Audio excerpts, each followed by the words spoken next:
I want to start today with the stock market and why I believe a stock market collapse is coming. I'm going to give you a ton of data points on this. And first of all, right now, look, we are in a massive recession. So at a high level, we're in a massive recession. We are with a Federal Reserve right now warning us of a coming housing collapse, or a housing correction at least, that from the St. Louis Federal Reserve just a few days ago.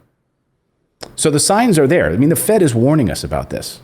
And just look at the Dow Jones this morning. Take a look at the Dow Jones and see how high this is right now. This is over this is the full examination of the stock market over the past 100 years, going back even to the Great Depression.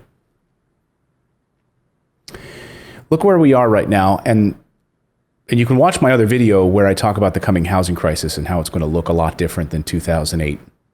The stock market is being artificially propped up by the Federal Reserve right now, pumping trillions of dollars into this market to make sure that you can still borrow and spend. Just look at some of these dips, right? That first dip was, of course, the 2008, 2009 collapse. And here is this dip that we see right here in March, but then bounces all the way back. Right now, the stock market is being artificially propped up by Federal Reserve pumping trillions of dollars into this market to make sure that you can still borrow and spend money. That's what's happening right now. The amount of money that's being printed is unbelievable, folks. You can look at some of these data points by seeing just how much they've been printing money over the past number of decades. Take a look at this chart that shows you the amount of money that's being pumped into this economy right now. And look how much it's grown in the past few months. With the stock market, with the Federal Reserve just pumping in trillions of dollars. Do you think that that's sustainable? You see, they learned their lesson back in 1929 when we had the Great Depression. Because at the time, and the Fed admits this, they admit that they didn't pump enough money into the economy to keep it liquid. So there was no money in the economy. And that was a great mistake, according to them. They didn't want to make that mistake. They haven't made that mistake in 2008. They didn't make that mistake during the dot-com. They haven't made that mistake this year. In fact, they've gone all in on printing money and liquidity to make sure that these banks can still lend money. These banks still have access to money. And we're going to get into some of the problems with them accessing all of this money in just a few minutes. And why this is such a huge problem. Having access to all of this additional capital. What are they doing with it? It's not good. What's interesting is that you can see before every crash, there is something that happens right before that crash, which is massive growth.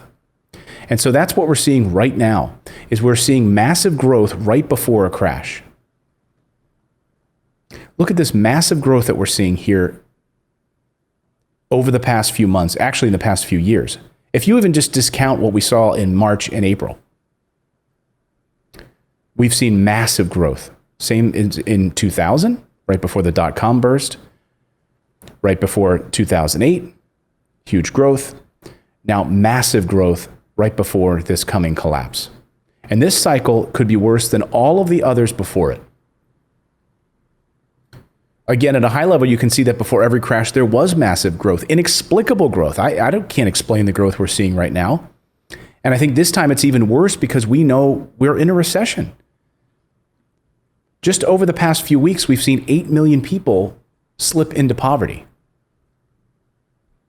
We know that the stimulus ran out. The stimulus kept those people out of poverty back in March and April and up until June. And now 8 million people have officially slipped into poverty because that money is gone. Those bills can't be paid. Unemployment benefits have dried up. People are having to declare personal bankruptcy for health bills, for medical bills. People losing their jobs don't have access to health insurance. All of those pieces add up to a disaster. So when someone can sit there on Wall Street and say, we're doing just fine, it's like watching CNBC and watching these big shows that are, all you need to do is watch one of their commercial breaks to see how much money they're making from these big companies that are pumping millions of dollars into their advertising breaks. You're not going to turn on those channels and see them telling you that a collapse is coming. Because that keeps the lights on in that building. That's how they make money. So when Charles Schwab and all of these big banks spend millions of dollars putting ads on television in those CNBC commercial breaks, invest with Fidelity, it would undercut their entire ad platform. It would undercut their entire business model to tell you that a collapse is coming. Instead, they'll get on there and keep encourage you to keep your money in the stock market, keep pumping your money in the stock market. So why the hell right now why is Wall Street breaking records? Why are we doing so great? Why is the stock market breaking all kinds of records? And doing well this morning, just checking in this morning, it's doing fine. Why? Because the Federal Reserve, folks. The Federal Reserve has been printing money at a pace that we've never seen before. And what happens is they are lending this money, they're basically pumping this money into these big businesses. Keeping inflation right now is about 1.3%. So all of these big companies can effectively, they get access to this money. They can borrow this money for essentially nothing. It's free money. So just as long as it gets paid back at some point, but I see no appetite at all for any of these, for the federal government or the Federal Reserve to be paying any of this back. See, the problem is, look at their balance sheets after the last collapse.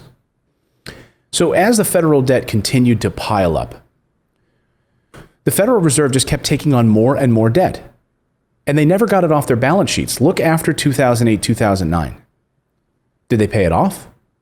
No. And this is one of the great indicators of trouble ahead. Had they cleared those balance sheets, had they cleared that off, that would have given them headroom in which to continue to lend, to continue to buy up some of this garbage. Now look at it spiking like this.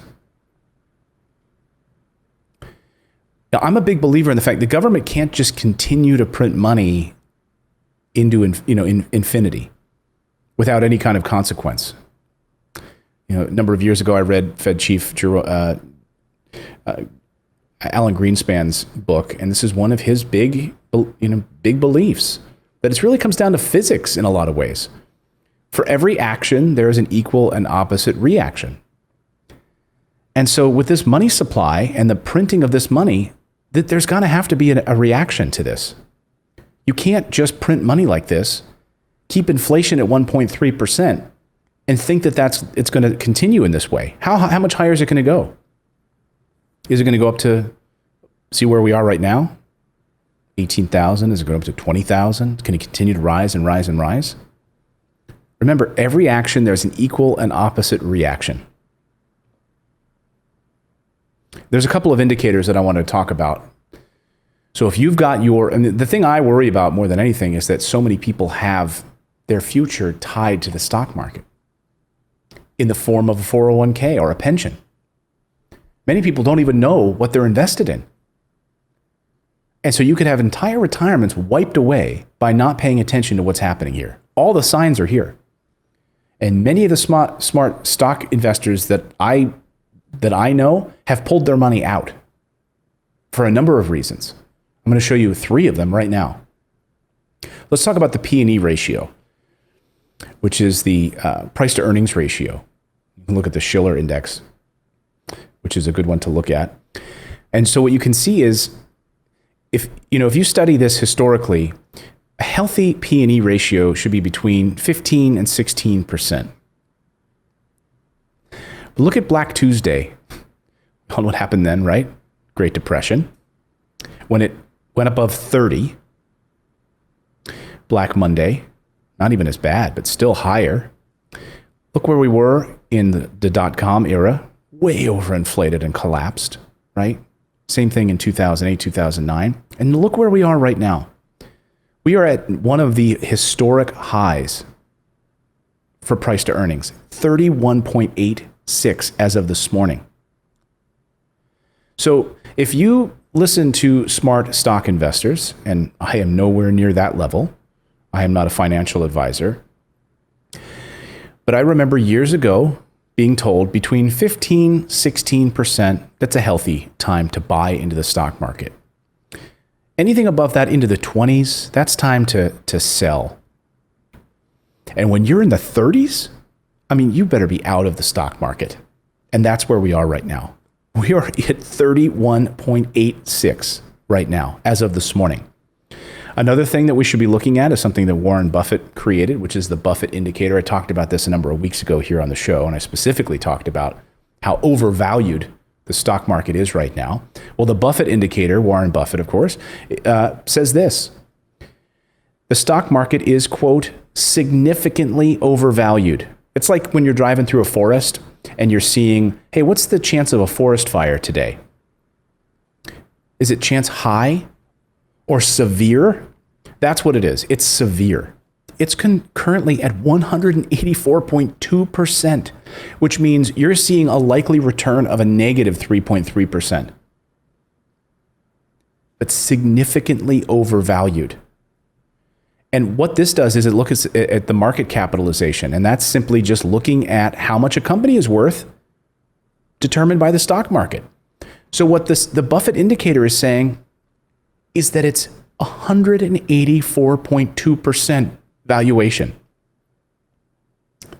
That's how overvalued the stock market is right now. Okay, that's two main data points. Okay, let me give you a third one, and that's corporate debt versus GDP. Now, if you've been watching this show for any length of time, you know that I talk about GDP and how the number one driver of gross domestic product in our country is consumer spending.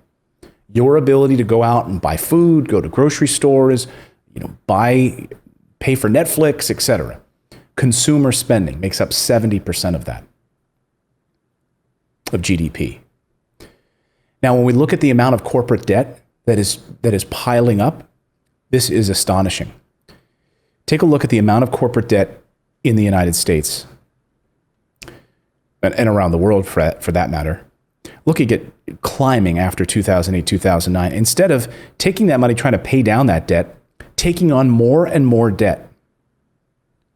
Look at that, how high it is right now, at an all-time high, and spiking just recently. Now, what you're saying is, all of that extra money, it's great that these companies have all that extra money. I'm sure they're doing something good with it, right? I'm sure that they're reinvesting it in its people, right? They're hiring a bunch of people. They're doing research and development. That's the idea. That's what government thinks. Government believes that if they lend this money, they make this money available, that these big companies will just reinvest it into research and development. They'll make better solar cells. They'll do all of that. They'll hire additional staff. No, that's not what happened. It's not what happened at all. What's happening right now is that these companies are laying people off. And furthermore, they're buying their own shares back. This is incredibly troubling. So what they're doing is these share buyback programs, they're buying their own shares back with money that you're giving them. Yeah. In fact, much of the PPP loan programs were used by these companies to do share buybacks.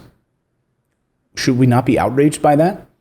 As you can't even get a stimulus check, these companies are taking taxpayer-funded bailout money and buying stocks back for themselves, therefore basically overinflating the value of those stocks, making themselves wealthier.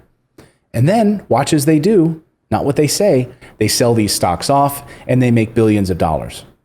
So these corporate executives making billions of dollars on the backs of your money. Many experts believe that the share buybacks are exactly what led us into the Great Depression.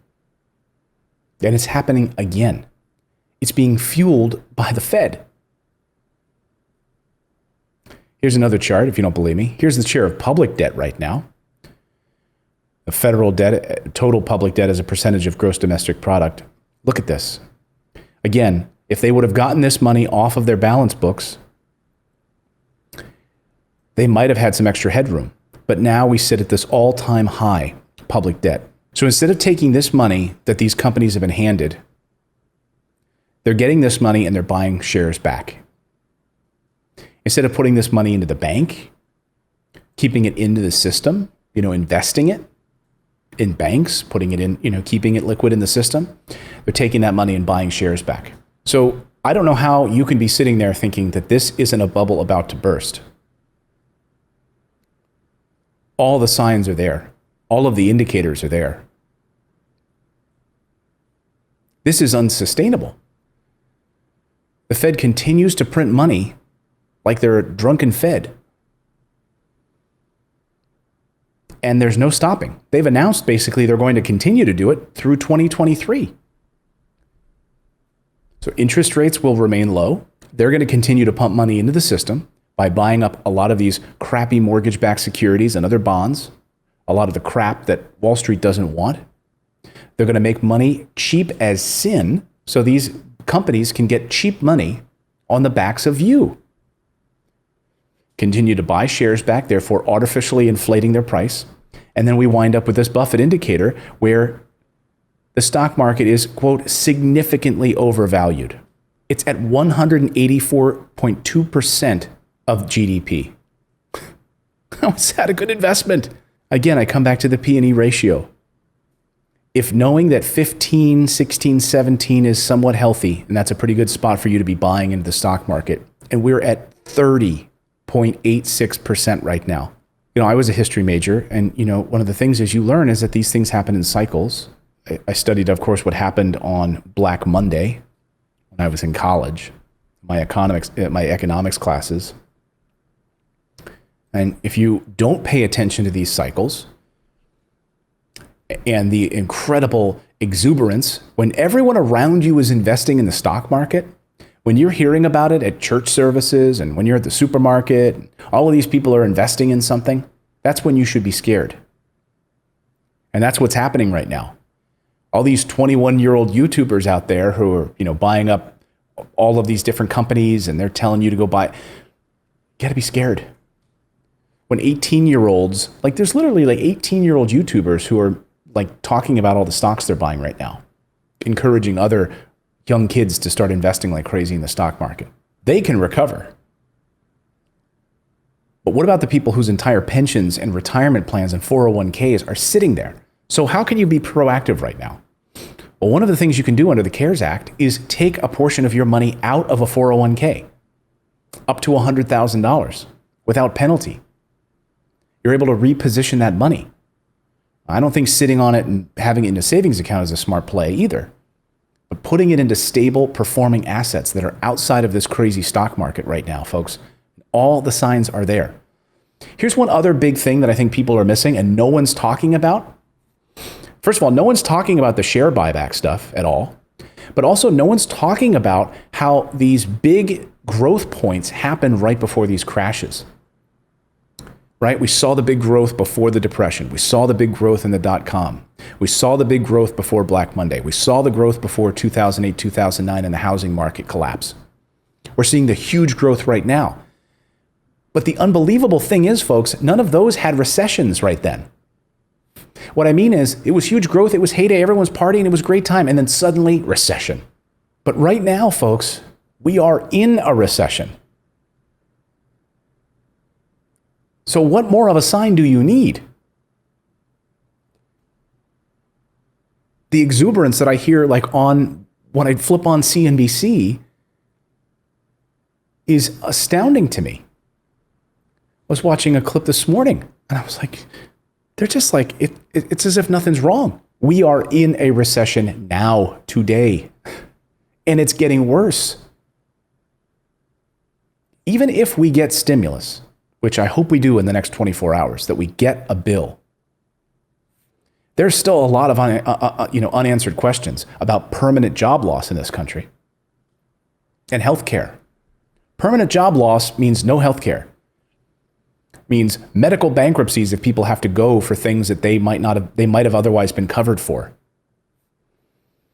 The list goes on and on. Food insecurity. And by the way, all of this, with inflation coming by the printing of money, the costs of goods go up. That means for you to go buy milk, to buy food, the costs go up. All of this is tied together.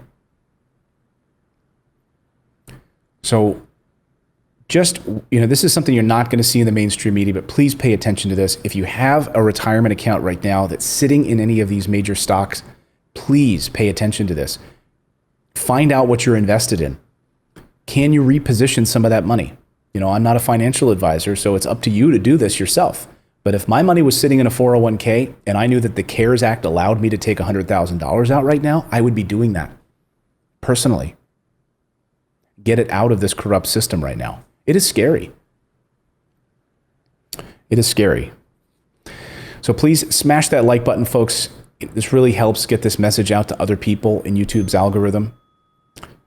Share it with other people who in your family might need to hear this. And by the way, subscribe to the channel because we do this show every day at 9 a.m. Eastern time, and we cover these stories that you're not going to see covered other places. So thank you for supporting independent journalism and being a member of our great community here. Thank you so much. You can become a channel member, by the way. We have a lot of channel members, I think we have close to 1,500 channel members now, I believe. So thank you so much for your support. You can become a channel member by going to morninginvest.com/join. That's how you can become a channel member here and support us on the show.